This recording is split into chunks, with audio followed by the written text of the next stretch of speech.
ಚಕ್ರವ್ಯೂಹ ಪ್ರಚಲಿತ ಘಟನೆಗಳ ಸರಣಿಯ 9ನೆಯ ವಿಷಯಕ್ಕೆ ಎಲ್ಲರಿಗೂ ಸ್ವಾಗತ.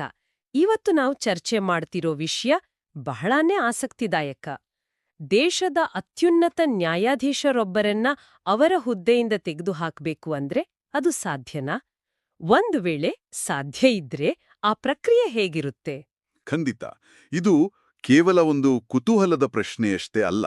ಇದು ನಮ್ಮ ಸಂವಿಧಾನದ ಒಂದು ಅತ್ಯಂತ ಸಂಕೀರ್ಣ ಮತ್ತೆ ಬಹಳ ಮುಖ್ಯವಾದ ಪ್ರಕ್ರಿಯೆ. ಅದರಲ್ಲೂ ಈ ಪ್ರಕ್ರಿಯೆಯಲ್ಲಿ ಲೋಕಸಭಾ ಸ್ಪೀಕರ್ ಅವರ ಪಾತ್ರ ಏನು ಅನ್ನೋದರ ಬಗ್ಗೆ ಇತ್ತೀಚೆಗೆ ಸುಪ್ರೀಂ ಕೋರ್ಟ್ ಒಂದು ತೀರ್ಪು ಕೊಟ್ಟಿದೆ. ಅದರ ಹಿನ್ನೆಲೆಯಲ್ಲಿ ನಾವಿದನ್ನ ಆಳವಾಗಿ ನೋಡೋಣ. ಹೌದು.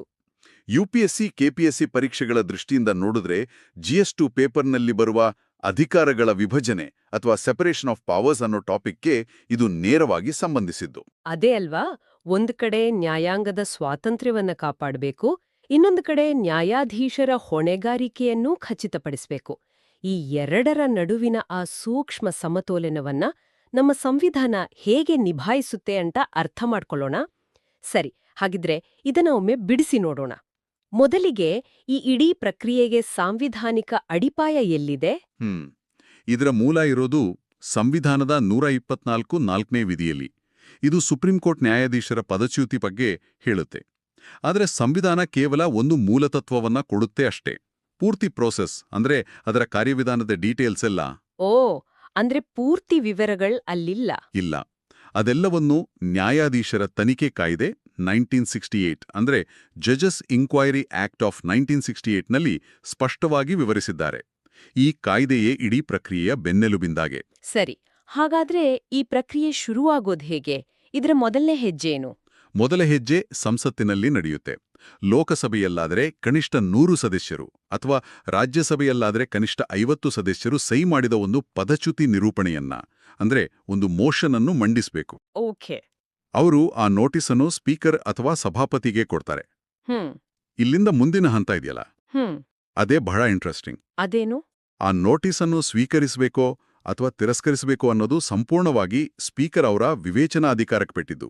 ಒಂದ್ ನಿಮಿಷ, ಅಂದ್ರೆ 100 ಜನ ಸಂಸದರು ಸಹಿ ಹಾಕಿ ಕೊಟ್ರು, ಸ್ಪೀಕರ್ ಒಬ್ರೇ ಇಲ್ಲ ನಾನಿದನ್ನ ತಗೊಳ್ಳಲ್ಲ ಅಂತ ಹೇಳ್ಬಿಡ್ಬೋದಾ? ಹೌದು, ಅವ್ರಿಗೆ ಆ ಅಧಿಕಾರ ಇದೆ.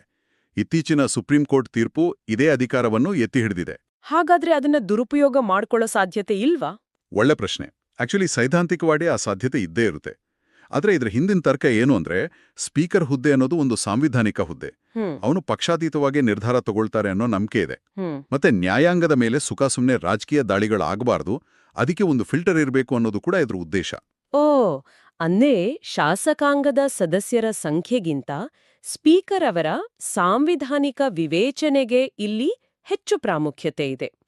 ಸರಿ, ಒಂದು ವೇಳೆ ಸ್ಪೀಕರ್ ಆ ನೋಟಿಸ್ನ ಒಪ್ಪುಕೊಂಡ್ರು ಅಂತ ಇಟ್ಕೊಳ್ಳೋಣ. ಆಮೇಲೇನಾಗುತ್ತೆ?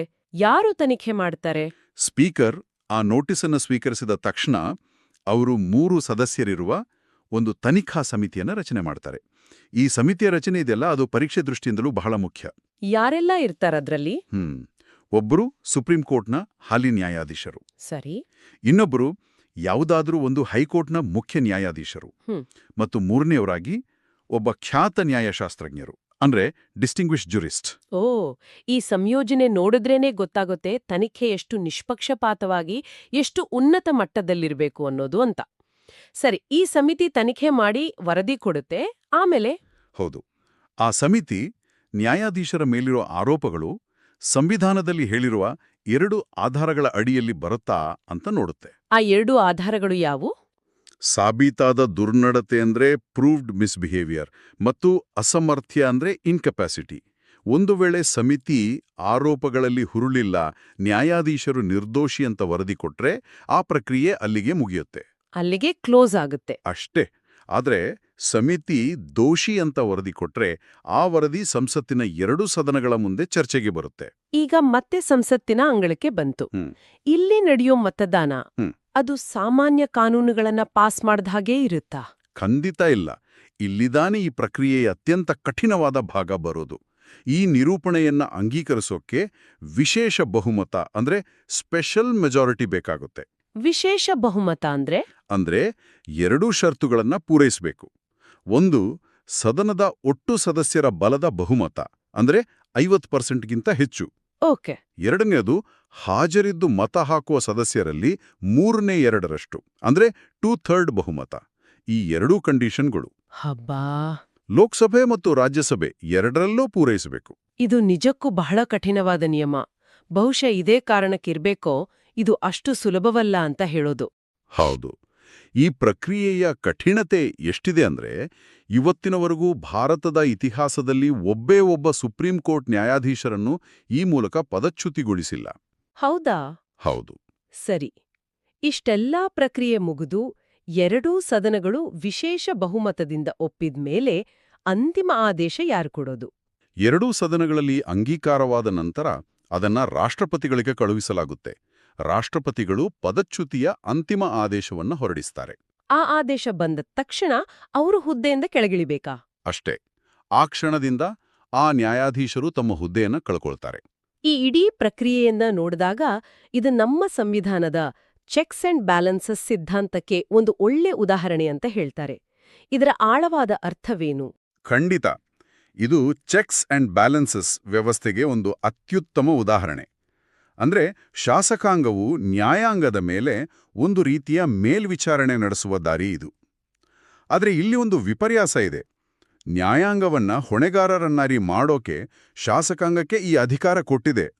ಆದರೆ ಪ್ರಕ್ರಿಯೆ ಎಷ್ಟು ಕಠಿಣವಾಗಿದೆ ಅಂದ್ರೆ ಆ ಚೆಕ್ ಅನ್ನೋದು ಕೇವಲ ಕಾಗದದ ಮೇಲೆ ಇದೆಯೇ ಹೊರತು ನಿಜವಾಗ್ಲೂ ಪರಿಣಾಮಕಾರಿಯಾಗಿದೆಯಾ ಅನ್ನೋದು ದೊಡ್ಡ ಪ್ರಶ್ನೆ. ಹೌದು.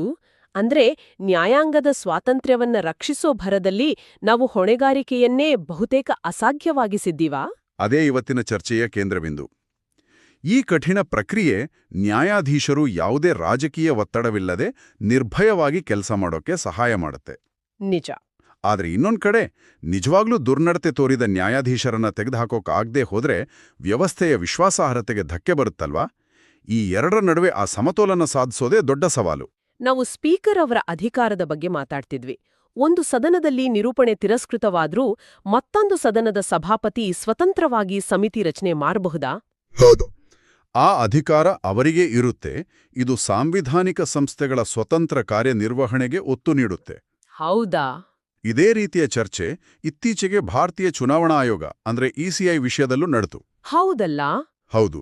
ಚುನಾವಣಾ ಆಯುಕ್ತರ ನೇಮಕಾತಿಯಲ್ಲಿ ಸರ್ಕಾರದ ಹಸ್ತಕ್ಷೇಪವನ್ನ ಕಡಿಮೆ ಮಾಡಿ ಆ ಸಂಸ್ಥೆಯ ಸ್ವಾತಂತ್ರ್ಯವನ್ನ ಹೇಗೆ ಕಾಪಾಡೋದು ಅನ್ನೋದೇ ಅಲ್ಲಿನ ಚರ್ಚೆಯಾಗಿತ್ತು.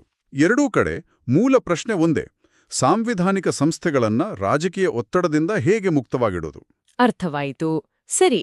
ಈಗ ಪರೀಕ್ಷೆಗೆ ತಯಾರಿ ನಡೆಸ್ತಿರುವವರ ದೃಷ್ಟಿಯಿಂದ ಈ ವಿಷಯದ ಕೆಲವು ಪ್ರಮುಖ ಅಂಶಗಳನ್ನ ಅಂದ್ರೆ ನಮ್ಮ ಚಕ್ರವ್ಯೂಹ ನಗೆಟ್ಸ್ ಅನ್ನ ಒಮ್ಮೆ ನೋಡೋಣ. ಖಂಡಿತ. 3 ಪ್ರಮುಖ ಅಂಶಗಳನ್ನ ನೆನ್ಪಿಡ್ಲೇಬೇಕು. 1. ಆಧಾರಗಳು. ಪದಚ್ಯುತಿಗೆ ಕೇವಲ 2 ಕಾರಣಗಳು: ಸಾಬೀತಾದ ದುರ್ನಡತೆ ಮತ್ತು ಅಸಮರ್ಥತೆ. ಸರಿ. 2ನೇದು ಬಹುಮತ. ಇದು ವಿಶೇಷ ಬಹುಮತವೇ ಹೊರತು ಸಾಮಾನ್ಯ ಬಹುಮತ ಅಲ್ಲ. 3ನೇದು ಅಂತಿಮ ಆದೇಶ. ಸಂಸತ್ತು ಅಂಗೀಕರಿಸಿದ ನಂತರವೂ ಅಂತಿಮ ಪದಚ್ಯುತಿ ಆದೇಶವನ್ನ ಹೊರಡಿಸುವವರು ರಾಷ್ಟ್ರಪತಿಗಳು. ಇತಿಹಾಸದಲ್ಲಿ ಇಂತಹ ಪ್ರಯತ್ನಗಳು ನಡೆದ ಉದಾಹರಣೆಗಳು ಇವೆಯಾ? ಯಾರ ವಿರುದ್ಧವಾದರೂ ಈ ಪ್ರಕ್ರಿಯೆ ಪೂರ್ಣಗೊಳ್ಳುವ ಹಂತಕ್ಕೆ ಬಂದಿತ್ತಾ?